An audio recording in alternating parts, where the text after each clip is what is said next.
The dollar bill trembled in Ezra Whitmore's worn hand as he held it aloft before the hushed, watchful crowd. $1 for a human life, the crowd gasped. The auctioneer's gavel hung in the gritty air of Millbrook's town square, suspended between shock and disbelief. Every head swiveled to Ezra, a stranger who had just registered the lowest, most insulting bid in the town's evil history. Ezra hadn't come here to make a nuisance of himself. Just 20 minutes ago, he'd come into town looking for grain and something to eat. But what he found knotted his stomach into tight little ropes.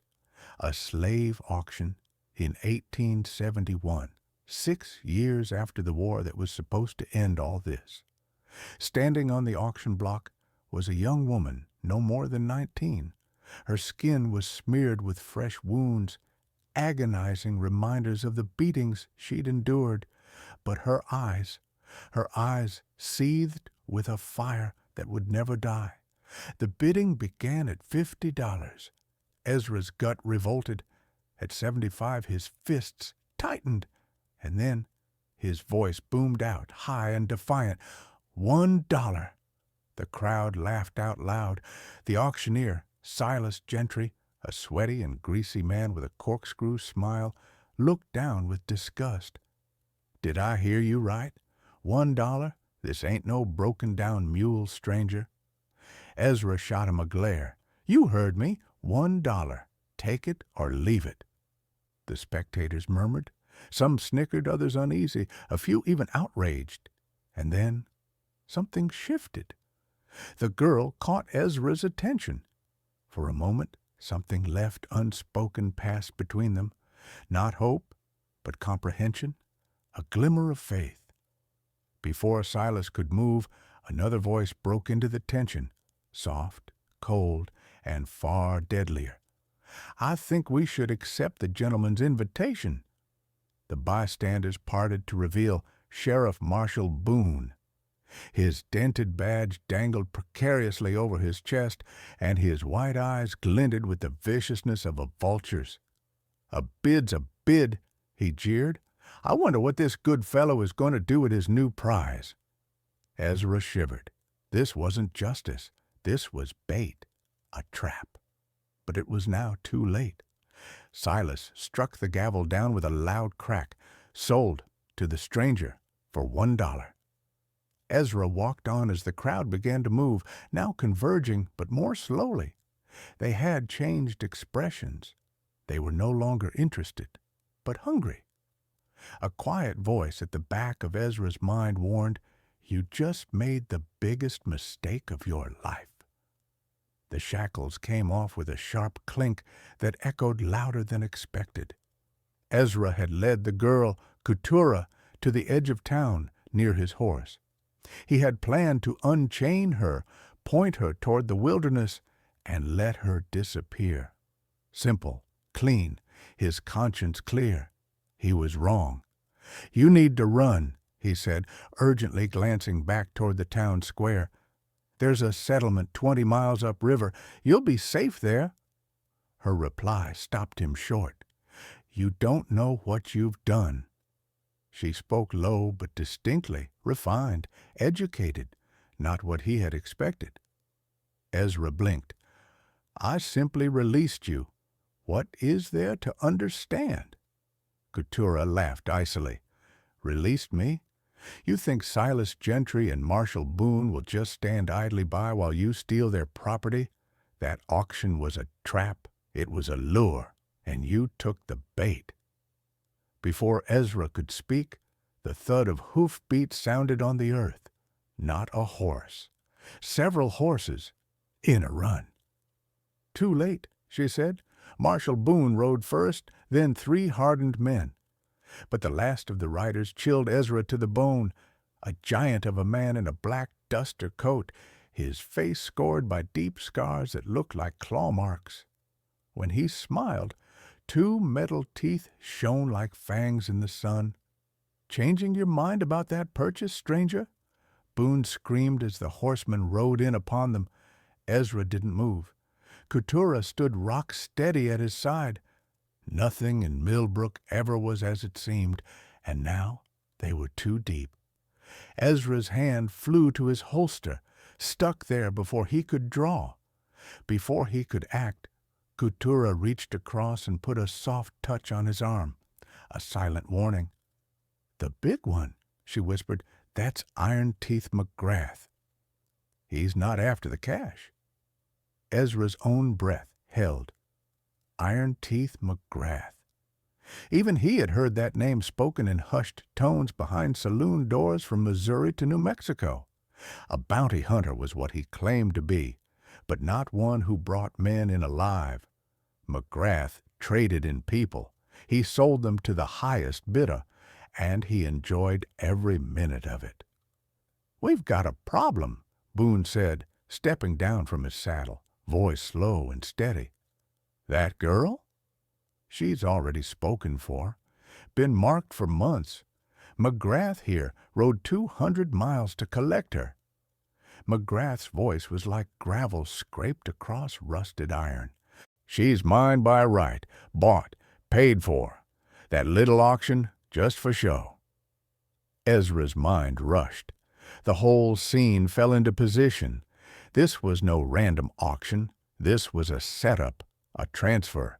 Keturah hadn't been sold to the highest bidder. She'd been held back. The crowd, the bids, the insults, all were fake, to make the impression of the transfer being real, and Ezra had just stepped into their staging. "Have it your way," Boone continued, resting his hand on his pistol, "or you take your dollar and ride out of here and leave your blood where it belongs." Ezra shifted to face Keturah.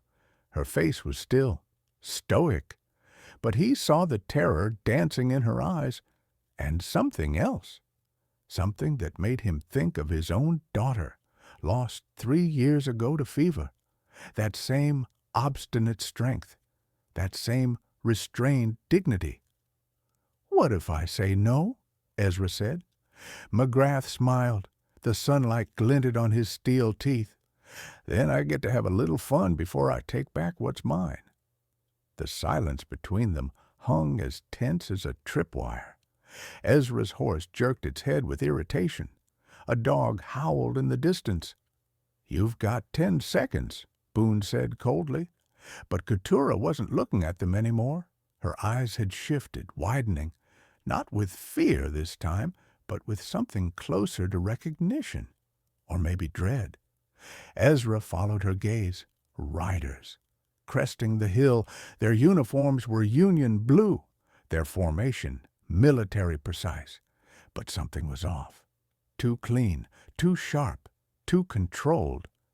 Keturah's voice dropped to a whisper. "Now we're all dead."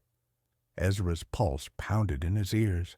The lead rider dismounted, lean, silver-haired, eyes like winter glass.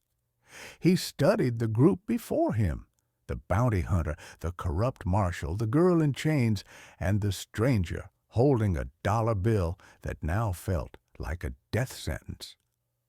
"Marshal Boone," the officer said evenly, "quite the gathering you've assembled." Boone stiffened. His smirk faltered. "Just handling some local business, Captain Thorne. Nothing for the army to worry about." Thorne's gaze narrowed. "I'm afraid you're wrong. That young woman," he nodded toward Keturah, "is very much army business." The name he spoke next hit Ezra like a thunderclap. "Miss Washington." Ezra blinked. Washington? Not just any runaway, not just a victim. And the way Keturah straightened at the name, this was a woman with power, with history, with people looking for her. McGrath stepped forward, hand twitching near his revolver. "Hold on, Captain. That girl's mine. Lawfully. I've got papers." Thorne's tone stayed icy. "Funny thing about papers. They can be forged, stolen, or purchased from men who had no right to sell what wasn't theirs." The whole picture was shifting again. Ezra could feel it. This wasn't about money. This wasn't about slavery, not anymore. It was bigger, much bigger. Keturah Washington. She wasn't running. She was being hunted. Thorne turned back to her. "Your father's been looking for you. He's really upset." Ezra stiffened. Her father? This wasn't over. It was just the start. Ezra's view of what was going on shifted once more, and this time it broke everything he thought he knew. This had nothing to do with slavery. This had to do with power, legacy, secrets that went deeper than blood. Keturah finally spoke, her voice serene, commanding, cutting through tension like a blade. "My father sent you?" "In a manner of speaking," Captain Thorne replied with a knife-thin smile, "though I suppose he didn't expect to find you in quite garish surroundings." But McGrath was finished with talk. His revolver cleared his holster in a blur of motion, the kind that came from having shot more men than most men had met. "Enough! The girl is coming with me." But Ezra had already begun to move. He flung himself sideways as McGrath's first shot splintered past, shaving inches from where his head had been. Keturah went low, rolling behind Ezra's horse to use it for cover. Marshal Boone was shouting something about jurisdiction. Captain Thorne was bellowing orders in short, clipped bursts of a man who'd spent too many fields of battle. And then, for real, the shooting began. Ezra had fought before. Barroom brawls, even a few shootouts. Nothing like this, though. This was not a brawl. This was war. Bullets streamed from all directions, Union soldiers firing in ranks, Boone's deputies berserk and laying down ragged fire, and McGrath cutting through the chaos like a whirlwind. It was complete madness. Smoke curled between buildings, horses reared, people screamed, and in the middle of it all Ezra spotted Keturah, crawling, not away, toward something, a saddlebag. It had fallen off of one of the horses. Whatever was contained within, she was willing to put her life on the line for it. Ezra didn't ask why. He just knew what that meant. He'd have to put his life on the line, too. The bag was only 10 feet away from her, but in the midst of a firefight, 10 feet might as well be 10 miles. Keturah crouched beside the rocky ground, creeping. Ezra saw it now. Scratched leather straps, creased, the type used for holding what mattered, what men died over. "Get down!" Ezra shouted over the gunfire. But she wasn't getting down. She was watching, measuring, waiting for her chance. McGrath had ducked behind a wagon, his revolver spewing death onto the soldiers. One soldier was already on the ground, screaming, grasping a wounded shoulder. Captain Thorne yelled instructions to seal the area. Boone, predictably, was already moving back, eyes searching for an exit. But it wasn't Keturah they were all focused on. It was the saddlebag. Ezra picked up on it, the way Thorne's eyes kept darting towards it, the way McGrath had stood to defend it. Even Boone stared at it with horror. Whatever was in that bag, it was bigger than all of them, bigger than freedom, maybe even bigger than the war. Then a lull, just one moment of silence between the shots. Keturah jumped. She sprinted, dust-kicking bare feet, pumping arms, and reached the bag as McGrath turned to face her, gun raised, smile stretched wide with excitement. He had been waiting for this. The shot would kill her before she could reach her. Ezra didn't think. He charged. His shoulder collided with McGrath's ribs, and both of them crashed over the back of the wagon. The gun went wild, crashing to the earth. They tumbled, fists and elbows in fury. McGrath was bigger, heavier, more accustomed to violence. But Ezra had something more. Outrage? Reasonable, bitter outrage born of years watching bad men win. They wrestled on the ground, fighting over the gun. McGrath's metal teeth nipped inches from Ezra's nose. His lungs tasted like rot, whiskey, and violence. "Ought to have left your nose out of this, old man," McGrath sneered, his trigger finger tightening. But in the other war, Keturah had discovered the saddlebag, and what she pulled out there halted the world. Not a gun, not gold. Papers, official documents, sealed with stamps of the military, and a photograph, old, worn, but readable at 30 feet. Captain Thorne saw, and he braked. "Good God," he whispered, "the Washington Protocols." The words meant nothing to Ezra, but to all the others they meant everything. Marshal Boone paled. McGrath's fingers on the pistol relaxed. Even the wounded soldier moaning on the ground halted to look. Keturah stood now, holding those documents like a more lethal weapon than a pistol, and Ezra knew, whatever this was, it could change everything. "That's right," Keturah said, her voice slicing the quiet like a blade. "Everything's here, every name, every payment, every shady deal cut in the name of Reconstruction, including yours, Captain Thorne." Ezra felt the truth hit him like a hammer to the heart. This wasn't about slavery, not about bounty hunting. This was corruption, rot at its most profound, most system-wide, concealed in the highest levels of government.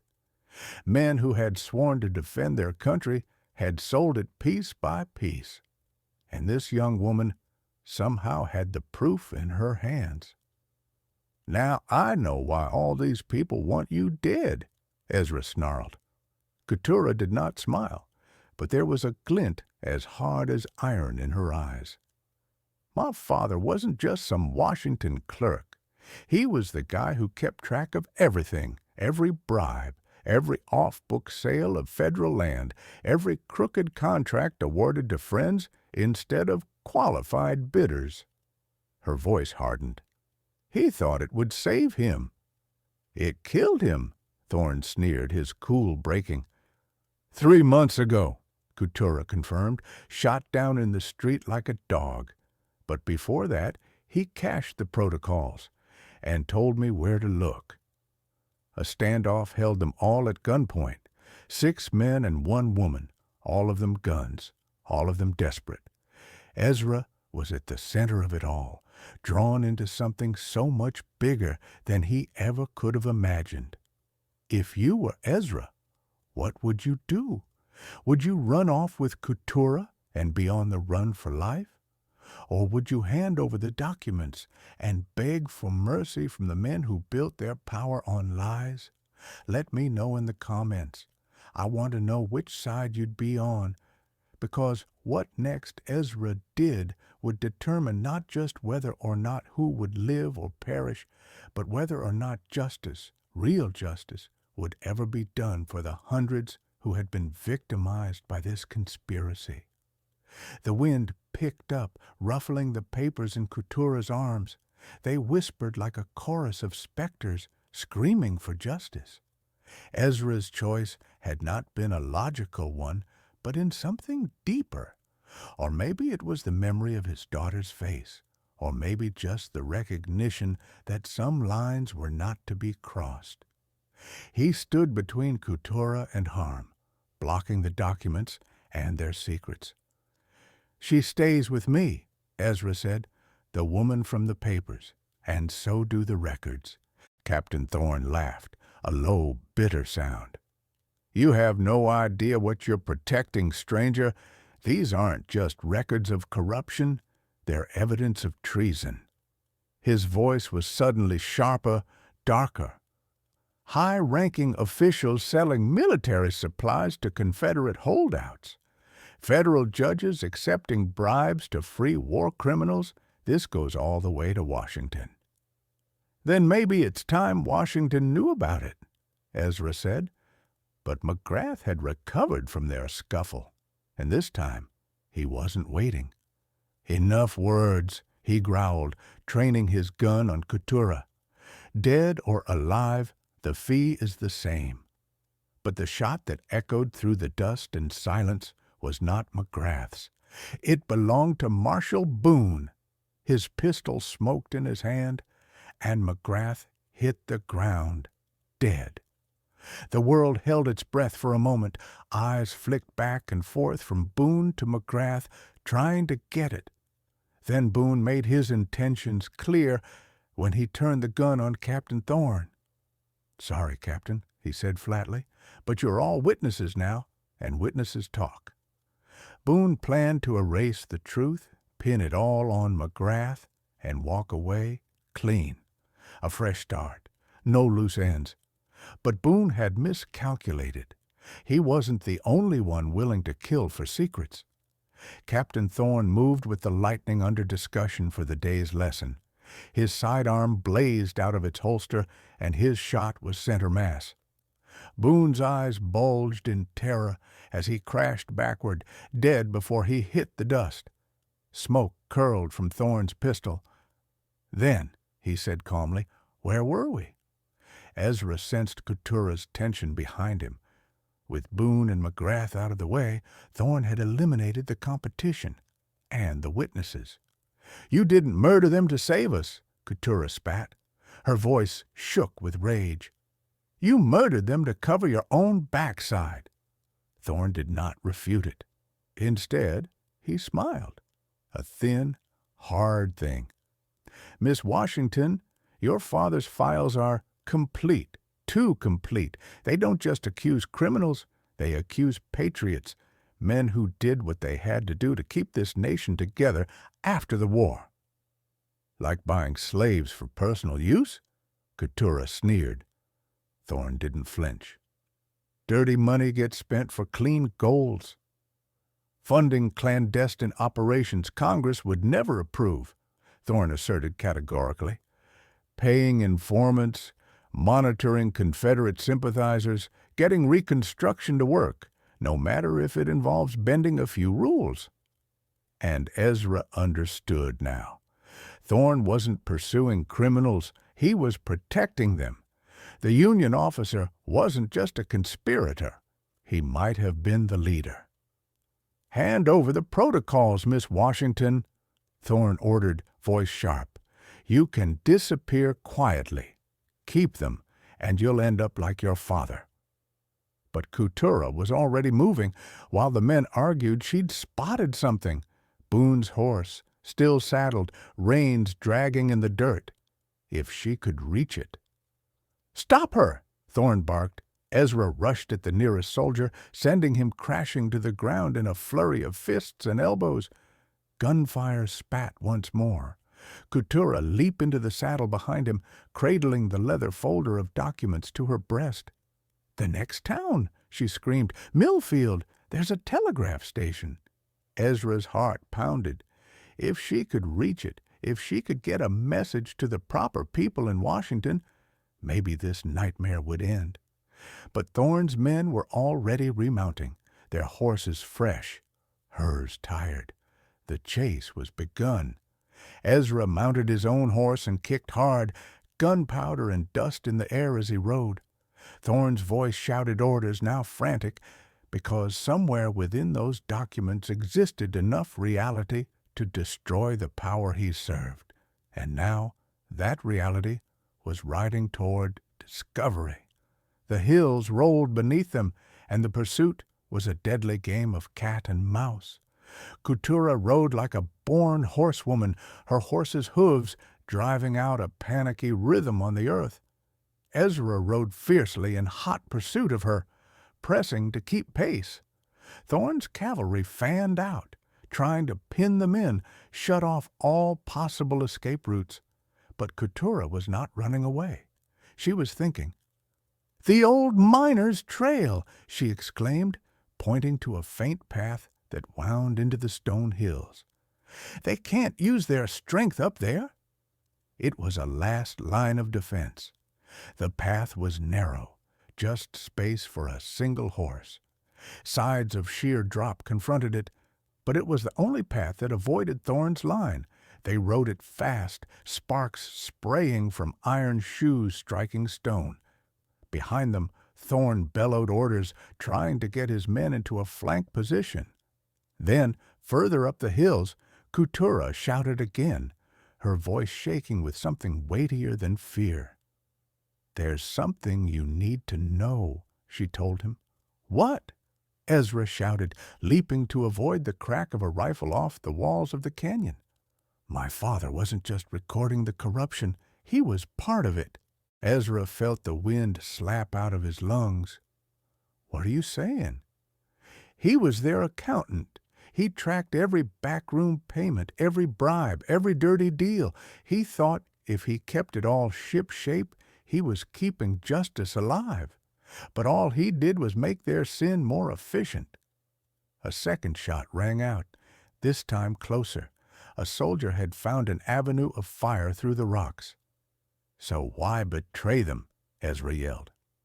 "For because he changed," she exclaimed back.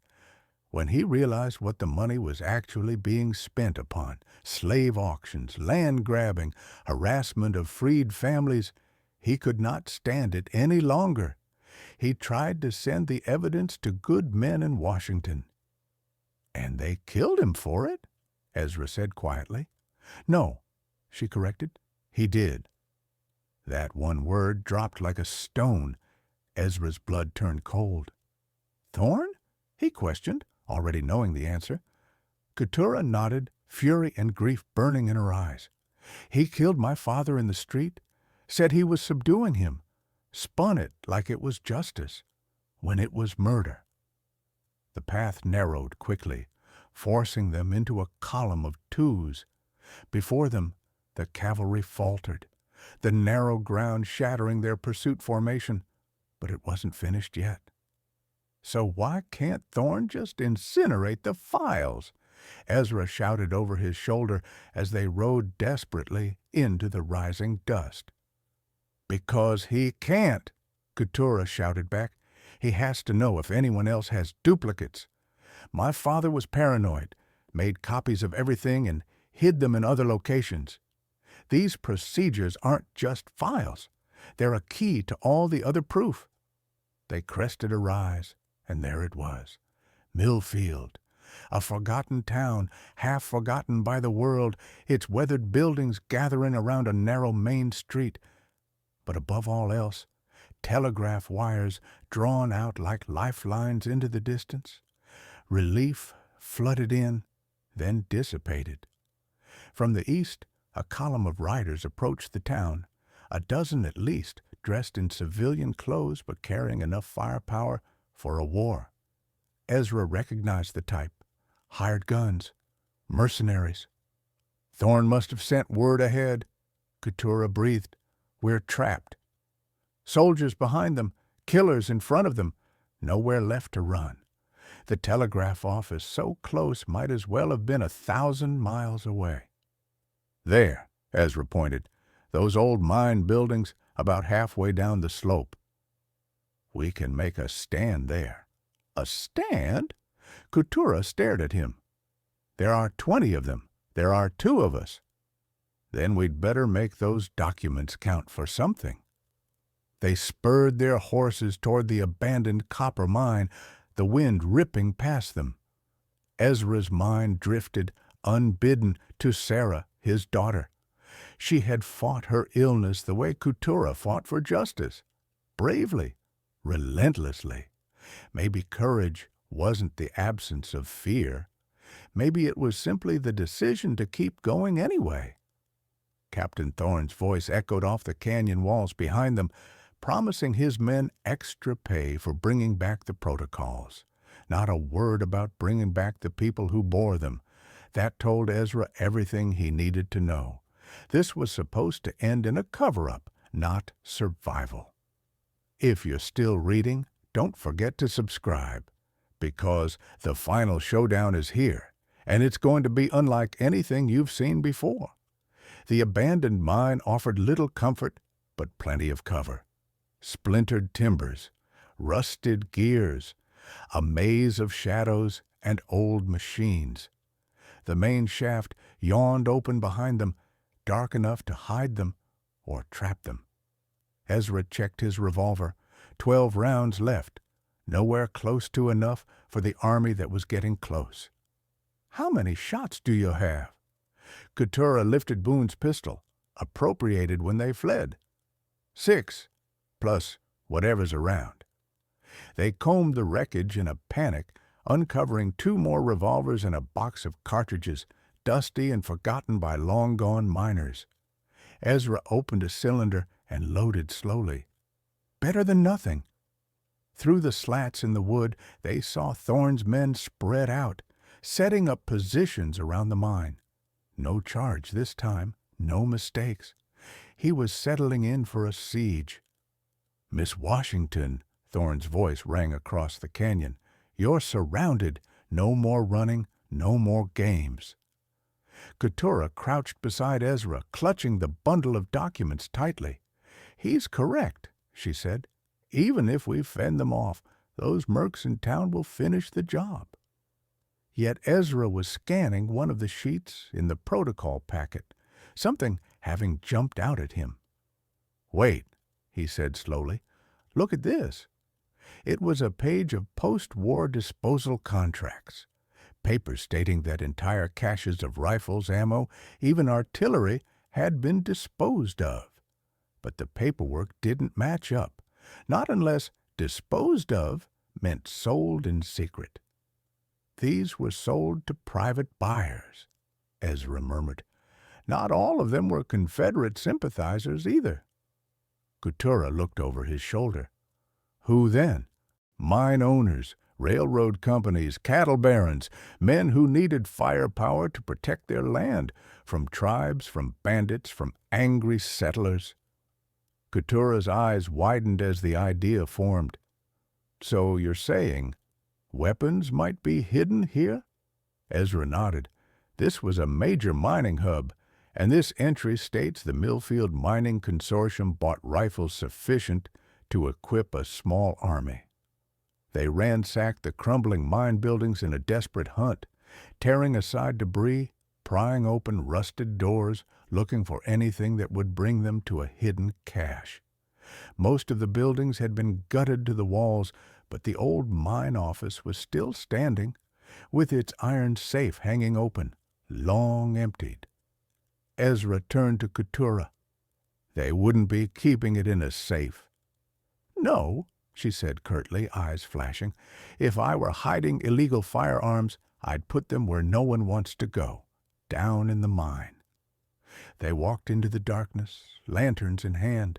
Boots crunched over loose gravel as sound bounced off damp stone walls.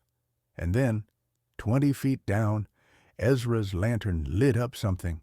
Canvas tarps, wooden crates stacked shoulder-deep along the walls of the coal tunnel.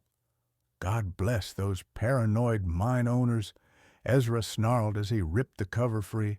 Rifles, dozens, still wrapped in oiled cloth. Ammo crates, heavy, closely packed. Keturah's breath caught. Now we have a fighting chance. But Ezra wasn't deceived. More guns didn't equal victory. It just meant they'd last longer before they died. What they needed wasn't so much firepower. It was a way of changing the game. And then Keturah said it, low, hesitant. "There's something else you should know about the protocols." Ezra halted loading mid-mag. "What now?" "There's a list on there of federal judges who've been taking bribes." He looked up. "Including Judge Morrison?" She nodded. "Territorial judge coming into Millfield tomorrow. He's set to preside at a cattle rustling trial." "If he gets a look at these papers," Ezra said thoughtfully, "he'll assist us in nailing this, or help them bury us." Outside, Captain Thorne's voice cracked across the rocky hills like thunder. "Your time is up. Surrender the documents, or we'll come in and take them." But Keturah's hands were trembling now, not from fear, but from rage. She was staring at a single page. "Ezra, Morrison didn't just take bribes. He ordered my father's death." The reality fell like a stone between them. Tomorrow's promise of justice had just become tomorrow's hanging, unless they could survive the night. Day dawned under fire. Thorne's men attacked on 3 sides, moving with ruthless precision. But Ezra and Keturah had labored through the night. The mine was a fortress now, rifles at the windows, ammo piled behind overturned wagons and busted timbers. Gunfire burst out. Bullets screamed and spat. Wood splintered, stone cracked. Ezra fired with cold precision, moving from position to position. Keturah, sure-eyed and quick-handed, was deadlier than any of Thorne's men had expected. But they both knew the truth. This wasn't a battle they could win. It was just one they had to live long enough to be seen. And then it was. Shots rang out from behind Thorne's line. What the hell? Ezra blinked in the haze. A new cavalry unit had arrived, real Federal soldiers in neat blue uniforms. Their commander, a young lieutenant, was shouting orders. Confused, clearly not told he'd be walking into a civil war between troops. Reinforcements, Keturah whispered. Real ones. But how? Then Ezra saw it. A young soldier clutching a folded paper, a telegraph. Ezra recognized the handwriting immediately, his own, sent from Millfield's telegraph office last night. Delivered by the one man he'd entrust with his life, Samuel Rollins, Ezra's mine foreman that Ezra had visited to begin with. Suspicious when Ezra failed to show, Samuel had looked, discovered the wreckage at the auction house, and fitted together somehow the story. Actual Union soldiers shattered the disguise upon their arrival. Now Thorne was the outlaw. Ezra and Keturah were no longer alone. Seeing the window was closing, Thorne made a final gambit. "The documents!" he shouted. "Get those documents at any price!" But Keturah was already sprinting across the devastated mine yard, the protocols raised in one hand. "Lieutenant!" she shouted, "these documents contain proof of treason against the United States government." A rifle shot echoed out. Thorne's final shot. It struck her in the shoulder, spinning her like a ballerina through the air. The pages exploded from her hands, flying like leaves that were dead. But Ezra was there, gun drawn, body shielding hers. "It's over, Thorne," he growled. Thorne froze, looked around. Real soldiers, exposed files, and a stranger with nothing to lose, staring him down. He dropped his gun. 3 months later, the tale made headlines across the nation. The Washington Protocols uncovered the biggest corruption scandal in Reconstruction history. Judges, Army officers, railroad moguls, all implicated. All exposed by the papers a young woman risked her life to deliver. Ezra visited Keturah in the hospital in D.C. Her shoulder was healing, but her crusade had just begun. "You still going to vanish?" he asked her. She shook her head slowly. "Number, I'm going to testify. They killed my father to silence him. I won't be silenced." Ezra smiled, proud, worn, and quietly amazed at the flame that would not be doused. "Now I want to ask you, if you were Ezra, faced with that moment, what would you have done? Run for cover? Or stand between one woman and the whole force of corruption in the United States in the post-war aftermath? Tell me in the comments, because sometimes the smallest stand sparks the greatest change, and sometimes $1 is all it takes to purchase justice. Dozens of officials were arrested, and millions in stolen funds were recovered. The illegal slave trade that had persisted after the war was finally put to an end. Judge Morrison committed suicide rather than face trial, and Captain Thorne was imprisoned for life in military prison. The other plotters were finally brought to justice after years on the run from the law. Keturah Washington recovered from her wound and was a chief witness in the trials. Her evidence, supported by her father's meticulous records, ensured that the guilty were held to to account. As for Ezra Whitmore, he returned to his grain business a transformed man. His time in Millfield had taught him that sometimes the bravest thing one can do is stand when everyone else turns away.